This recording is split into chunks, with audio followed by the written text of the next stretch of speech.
प्यारे साथियों, सबको प्यार भरा नमस्कार स्वीकार हो।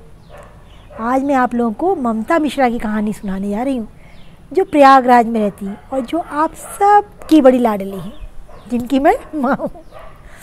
तो ये कहती हैं कि एक माँ अपने पूजा पाठ से फुर्सत पाकर अपने विदेश में रहने वाले बेटे प्रखर राज से वीडियो पे चैट करने लगी। और जब वो उससे वीडियो चैट कर रही थी, वीडियो बातें कर रही थी, तो पूछ बैठी कि बेटा प्रखर राज, ये बताओ कि तुम कुछ पूजा पाठ भी करते हो या नहीं।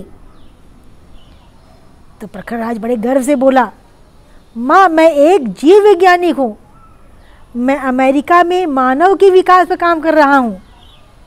विकास का सिद्धांत चार्ल्स डार्विन, क्या आपने इसके बारे में सुना भी है?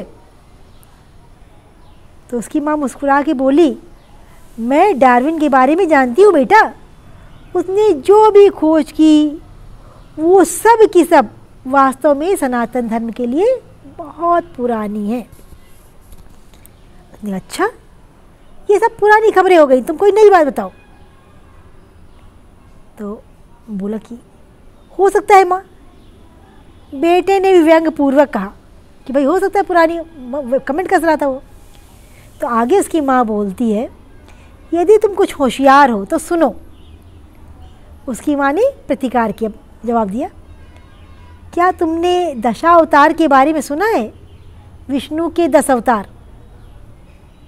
तो बेटे ने सहमति ने में कहा कि हाँ, पर दशावतार से मेरी रिसर्च का क्या लेना देना? माँ फिर बोली, लेना देना है मेरे बच्चे, लेना देना है। मैं तुम्हें बताती हूँ कि तुम और मिस्टर डार्विन क्या नहीं जानते हो। पहला अवतार था मत्स्य, यानी मछली का अवतार। ऐसा इसलिए था कि जीवन पानी से आरंभ हुआ। भाई आप ज़मीन खोदोगे तो पानी ही तो निकलता है, मतलब सबसे पहले पानी ही था। ये बात सही है कि नहीं? अब तो बेटा ध्यान से सुनने लगा कि भाई पानी तो सही में निकला था पहले, साइंस भी प्रूव करती है। उसके बाद दूसरा आया कूर्मा, अर्थात कछुए का अवतार, क्योंकि जीवन जो था पानी से जमीन की ओर चला गया।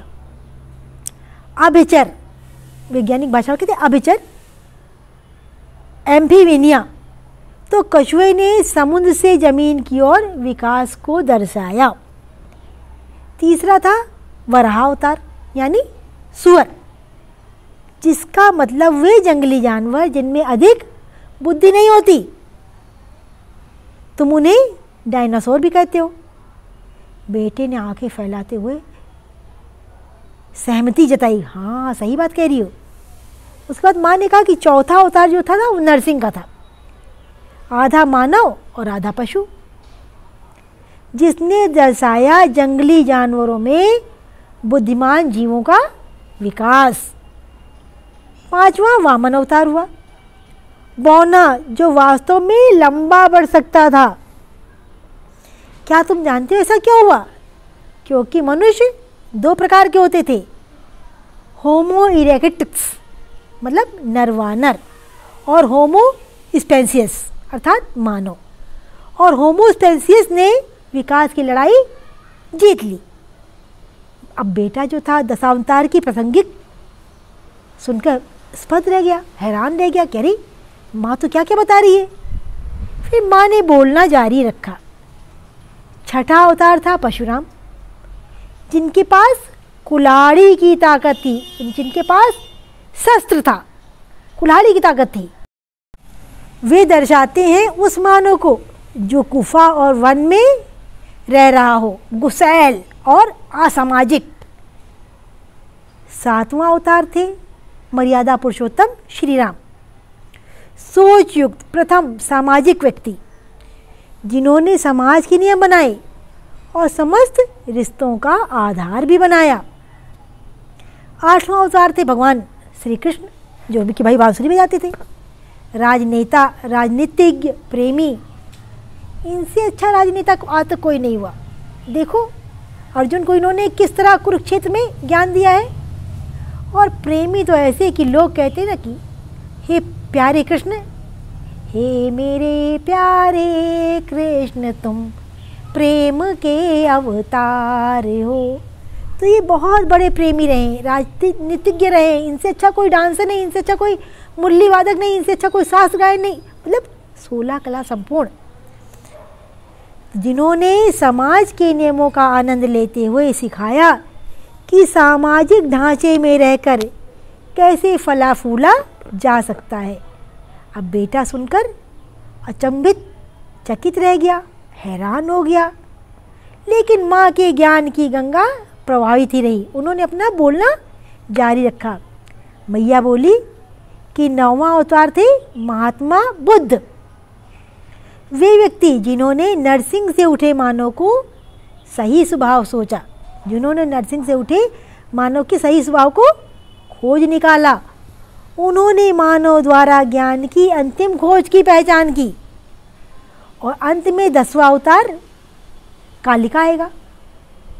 वो मानव जिस पर तुम काम कर रहे हो, वो मानव जो अनुवंशिक रूप से श्रेष्ठतम होगा।